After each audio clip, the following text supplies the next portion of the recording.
Welcome to the Cat Dad Show. My name is Scott Colby. Today, I'm going to share with you a clip of my interview with Penny Wood. She is also known as Dr. Zoolittle. She is an animal welfare zoologist. This is a brief clip of my interview with her for the Feline Wellness Summit.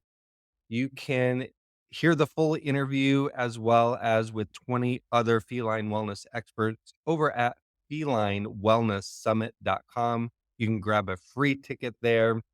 Penny talks about how we can double our cat's lifespan naturally through 7 pillars.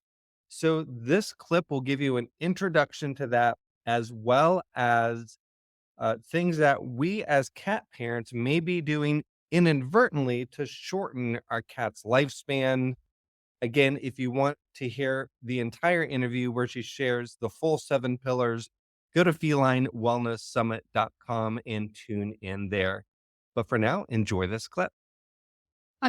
Great. I mean, huge questions to start off with. So it's going to take a minute to sort of unpack some of that. The double your healthy lifespan of your pets comes from the statistics that we see about animal longevity. And the oldest cat on record had a lifespan of 38 human Ah, my years. gosh. 38.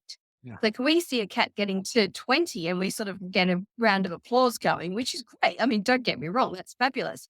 But 38 is another ballpark entirely. Of excuse me. So when we look at the average now, what is the average cat living to, in human care, a pet cat? And the answer is around about 15.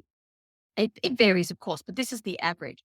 So when we look at what's possible, if cat, and just to clarify, that 38-year-old cat wasn't the only cat to go up into the 30s. That's seen in other places as well. So the cat that reached 38 is an outlier. That's an exceptional number, but they're not the only one who's gotten into the 30s. So even though it's uncommon, it's not impossible. And when we can control some of the environmental um, conditions under which our cats live, we can promote their health. When we promote their health, and I'm not talking about health as in we don't see any symptoms, I'm talking about really optimizing health and giving that full biological and metabolic freedom to live life to the full, to have a high quality of life.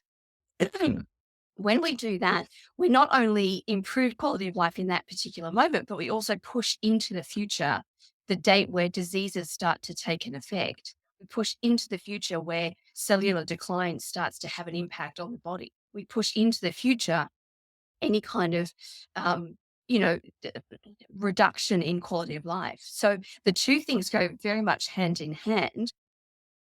Prevention of disease or pushing forward into time disease and pushing that into the future, and then the actual expiration date. So when you are addressing one, which you want to be doing on a daily basis for quality of life, good quality of care, making sure we give the right kinds of food, the right kinds of environment, the right kinds um, of toys or any of those factors, then we are by default improving the quantity of life, the lifespan.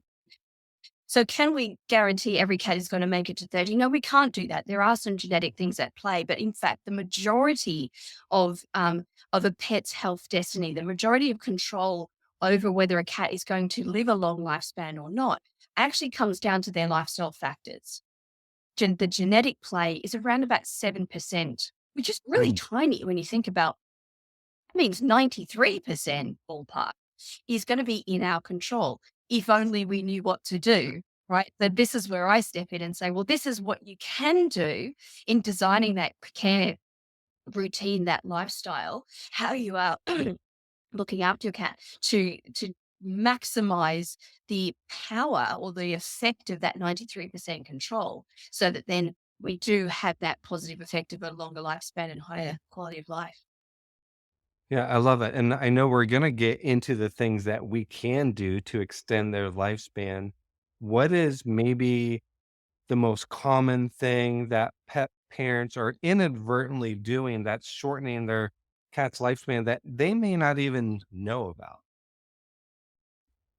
Great question. So it comes down to with cats, we we often think of them either as little dogs or little people. We pamper them and we do all these things, and we think of them, we treat them like we would treat ourselves or another family member, which is beautiful because it comes from that place of compassion in our heart, but it's not necessarily species specific best quality care. And so, one of the big things that we find in cats is that they suffer from chronic dehydration because they're not a natural free drinker.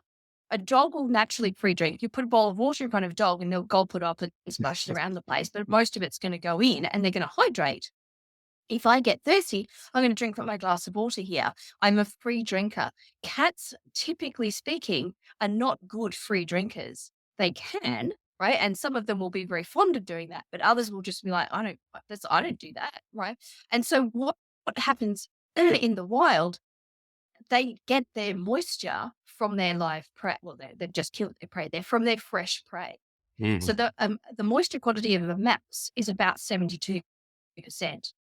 The moisture quantity of a zebra, if you're a big cat, is about 72%. So cats are getting their glass of water, if you like, from eating live, fresh food.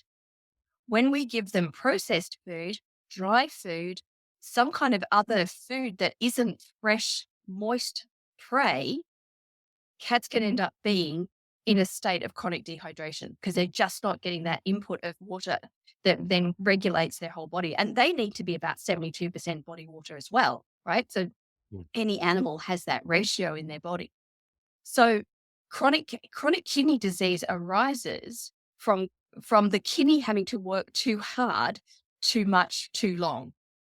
But if we just gave the body sufficient amounts of water throughout the cat's entire life, then the kidney wouldn't have to be on overdrive all the time, trying to extract every little piece of water it can possibly save to keep the body at the right hydration levels and then protect the other cells and keep them operating optimally.